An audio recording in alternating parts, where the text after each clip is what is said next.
The epic story of Russia's expansion through the centuries. Among the 195 countries in the world today, none compares in size to Russia. Stretching over 5,600 miles, from the small enclave of Kaliningrad in the west to Big Diomede Island in the far east, Russia spans 11 time zones and covers more than 6.6 million square miles. Its size is so immense that the second largest country, Canada, could fit inside its borders more than 1.5 times. For over 3 centuries, Russia in one form or another has remained the world's largest nation. At its peak in 1866, it stretched from Poland all the way to Alaska. Yet just a few centuries earlier, a unified and recognizable Russian state did not even exist. Across the patchwork of rival principalities and vulnerable borderlands, the earliest signs of a nation began to appear. Through the ambitions of rulers, warriors, explorers, and emperors, a vast empire slowly rose, one that would eventually become the largest country on Earth. This is the story of how Russia grew into a giant. To understand the rise of Russia, we focus first on European Russia, the smaller western half of the country lying west of the Ural Mountains. Dominated by the Volga River and its tributaries, this region became home to major cities like Moscow, Kazan, Samara, Volgograd, and Astrakhan. Though a formal nation-state would not fully emerge until medieval times, these lands were once home to numerous Indo-European and Germanic tribes. Over centuries, groups such as the Scythians, Sarmatians, Huns, and Goths roamed the Pontic-Caspian steppe, shaping early history. Some of these peoples, especially the Goths, would eventually contribute to the downfall of the Roman Empire. A more cohesive regional identity began to emerge in the 9th and 10th centuries with the arrival of Norse explorers from Scandinavia.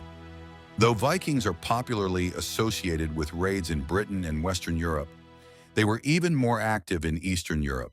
Sailing across the Baltic Sea and navigating major rivers like the Volga, Don, and Dnieper, they reached the Black Sea and Caspian Sea and launched raids against the Byzantine Empire and Arab caliphates. Over time, these Norse adventurers began to settle permanently along the riverbanks, founding early cities such as Kiev, Novgorod, and Staraya Ladoga.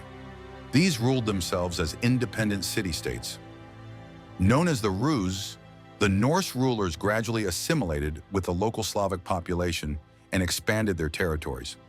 This led to the formation of early states, including the Kievan Rus in the late 9th century, and later the Novgorod Republic in the 12th century.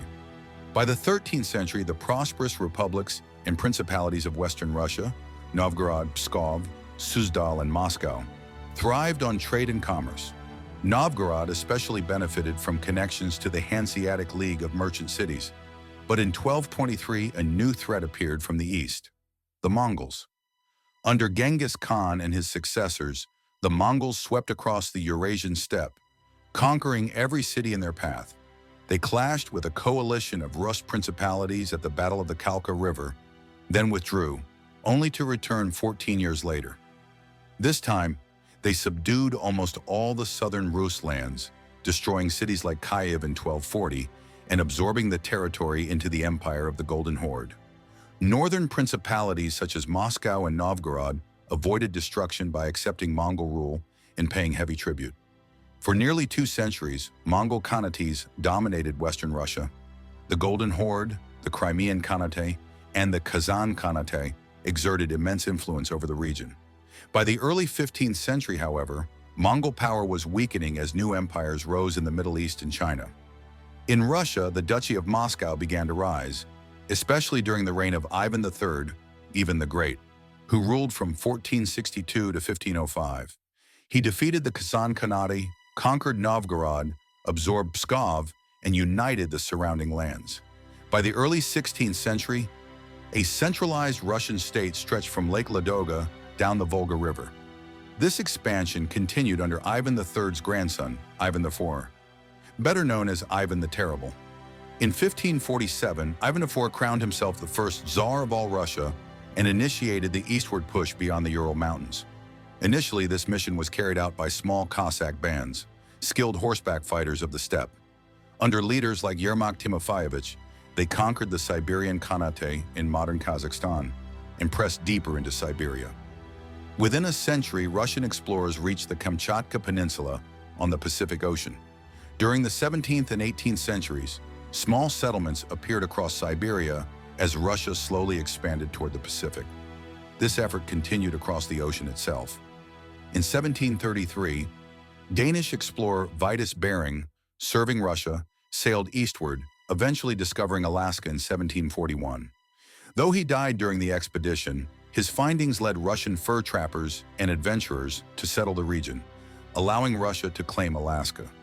Despite its vast expansion eastward, Russia's greatest goal in the 17th century was to connect more closely with Europe by securing a warm-water Baltic port. At the time, Finland and much of the Baltic region were controlled by Sweden. Russia relied heavily on the northern port of Arkhangelsk, but its location inside the Arctic Circle meant long periods of freezing. Thus came the Great Northern War, 1700–1721.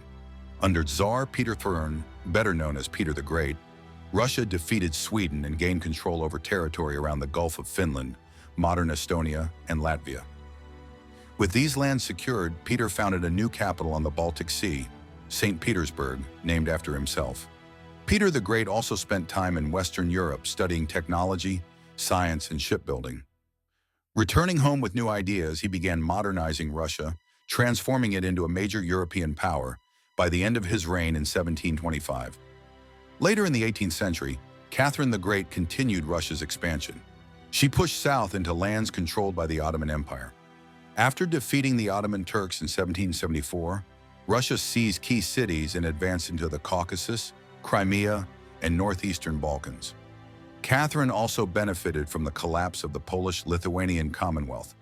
Through three partitions in 1772, 1793, and 1795, Russia absorbed most of Ukraine, all of Belarus and Lithuania, and parts of eastern Poland.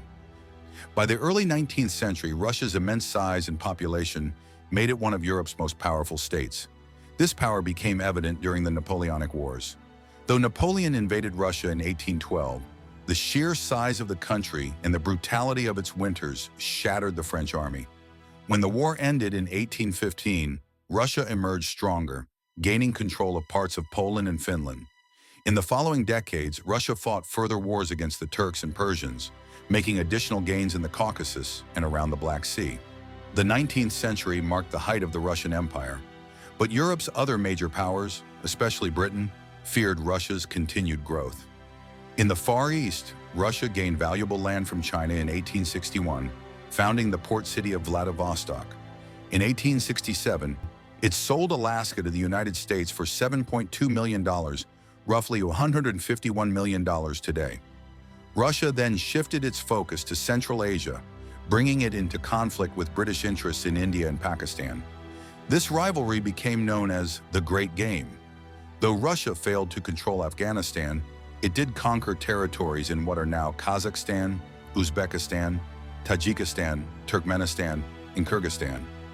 Meanwhile, in the weakening Ottoman Empire, Russia seized even more land during the Russo-Turkish War of 1877–1878. But when Russian forces approached Constantinople, the European powers intervened at the Congress of Berlin to halt further Russian advances. Despite its huge territory, Russia remained economically backward compared to Western Europe. Political tensions grew as radical movements gained support. Finally, during the turmoil of World War I, the Communist Bolshevik Revolution erupted in 1917. Led by Vladimir Lenin, the Bolsheviks seized control of major cities. A brutal civil war followed between the Reds, communists, and the Whites, anti-communists. By 1923, the Bolsheviks emerged victorious and established the Union of Soviet Socialist Republics, USSR. Although Poland, Finland, and the Baltic states declared independence, most of the old Russian Empire remained intact under Soviet control. The USSR faced its greatest challenge during World War II. After suffering devastating losses, Soviet forces pushed the Germans back in 1943 and advanced across Eastern Europe. After the war, the USSR absorbed the Baltic states and established communist governments across Poland, East Germany, Czechoslovakia, Hungary, and others. During the Cold War, Soviet influence spread worldwide through support for communist allies in Korea, Vietnam, Cuba, Afghanistan, and beyond. But by the 1970s and 1980s, the Soviet economy lagged far behind the West. Despite reforms by Mikhail Gorbachev, the collapse of the Eastern Bloc triggered widespread calls for independence. Finally, between 1990 and 1991, the entire Soviet system collapsed. The USSR dissolved, making way for the independent nations that exist today, including the modern Russian Federation. If you enjoyed this journey through Russia's incredible history, don't forget to subscribe to the channel for more stories from around the world. Hit the bell icon so you never miss an adventure into the past.